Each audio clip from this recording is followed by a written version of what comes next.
Histórias da Fé apresenta Origens! A história do princípio como você nunca viu antes. Temporada 1. No controle de Deus. Episódio 4. A voz daquele que não falava. O jardim permanecia perfeito. A vida pulsava em cada canto.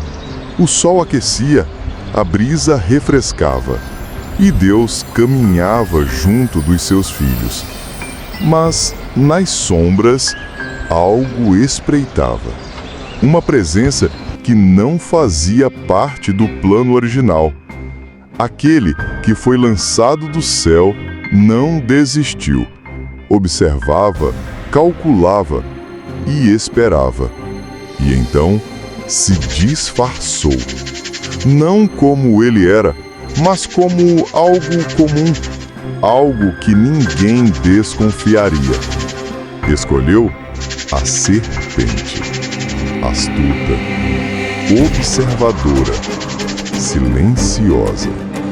E nela se escondeu. Suas intenções?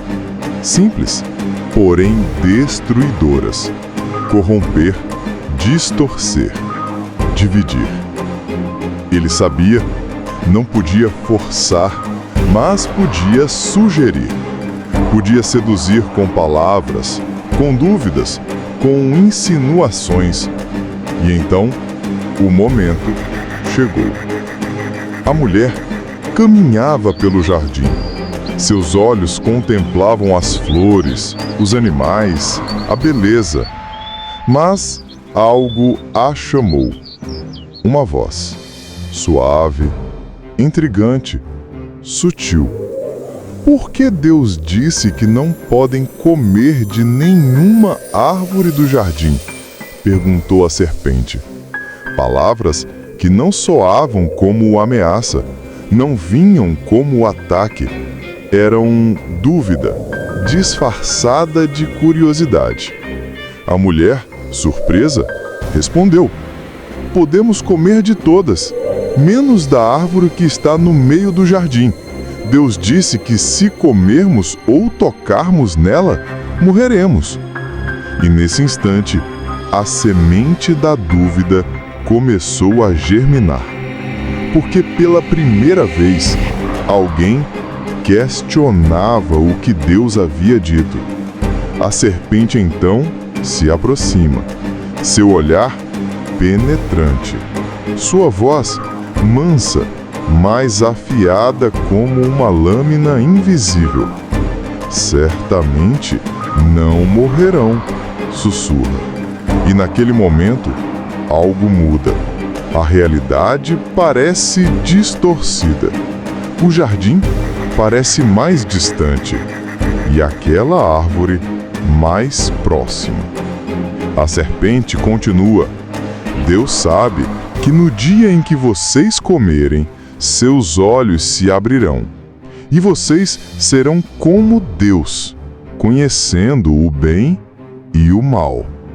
A estratégia era simples: plantar no coração a sensação de que Deus estava escondendo algo, que o Criador não era tão bom assim, que talvez houvesse mais além daquilo que foi dado. O olhar da mulher se volta para a árvore, algo que ela já havia visto tantas vezes. Agora parecia diferente. Os frutos pareciam mais bonitos, mais desejáveis, mais perfeitos do que nunca. E então, o pensamento se forma. Se isso realmente me fizer mais, se isso me elevar, por que não? A dúvida lentamente se transforma em desejo. O desejo vira decisão. E decisão vira ação. As mãos se estendem, os dedos tocam o fruto. O silêncio é absoluto. E então, o som que ecoa é o som da primeira mordida. Um som que rasga não só o ar, mas toda a história da humanidade. No instante em que o fruto é mordido, algo muda, algo quebra, algo se rompe. A mulher sente algo que nunca havia sentido. Pureza começa a se desfazer. O olhar que antes era leve, agora carrega peso. Mas ela não está sozinha. Estende a mão e oferece ao homem.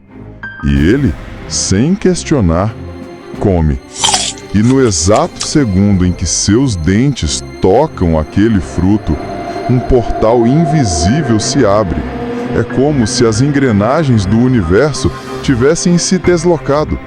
A criação inteira sente. O céu se cala. A terra geme. E uma sombra silenciosa começa a se espalhar. Pela primeira vez, eles percebem algo que nunca haviam sentido: vergonha.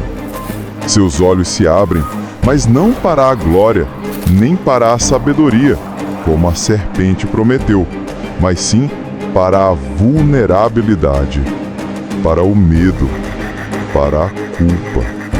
O olhar que antes era de amor, agora é de desconfiança. As mãos que antes cuidavam, agora tremem, correm, procuram folhas, tentam se esconder, tentam tapar aquilo que nunca deveria ter sido exposto. Mas nada é suficiente. Pela primeira vez, o jardim que sempre foi lar parece um lugar assustador. E então, algo que eles nunca haviam sentido toma conta. O som que antes trazia paz, agora provoca medo, porque pela primeira vez ouviram os passos de Deus vindo. E o som, que sempre foi sinal de amor, agora parece uma sentença. Tentam se esconder entre as árvores, mas como esconder-se daquele que vê tudo? Onde estão vocês? Pergunta Deus. Uma pergunta que ecoa não só naquele jardim, mas em toda a história da humanidade. Onde estamos nós? Porque até hoje, essa pergunta atravessa gerações. O homem responde, sua voz não é mais firme, é trêmula, carregada de medo. Ouvi teus passos e tive medo, porque estava nu. Então me escondi. Deus, então, com tom firme, mas cheio de dor, pergunta: quem te contou que você estava nu? Você comeu do fruto que eu te ordenei que não comesse? Silêncio. O coração dispara. E então, o primeiro ato de defesa. O homem culpa a mulher culpa a serpente. E assim nasce algo terrível: a quebra, a divisão, a desconexão entre Deus e a humanidade. O Criador, então, olha para cada um, e sua voz agora não é mais só de tristeza, é também de justiça. Para a serpente, a sentença é clara: maldita serás, rastejarás, e haverá inimizade entre você e a mulher, e da descendência dela virá aquele que te esmagará a cabeça. E nesse momento, mesmo em meio à sentença, uma promessa surge, uma luz em meio às trevas, uma esperança de que um dia tudo seria restaurado. Mas por enquanto, a realidade se quebrava e as consequências precisariam ser enfrentadas. E então, o que era perfeito se desfaz. O jardim que foi lá, agora é lembrança. A humanidade, que foi criada para viver na presença, agora caminha distante. Mas mesmo na queda, Deus não os abandona. Faz roupas, protege, cuida. E mesmo precisando sair do Éden, leva com eles uma promessa.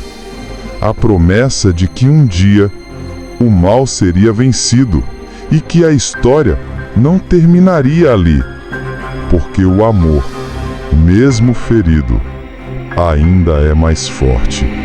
E onde há amor, há redenção. E onde há redenção, há esperança.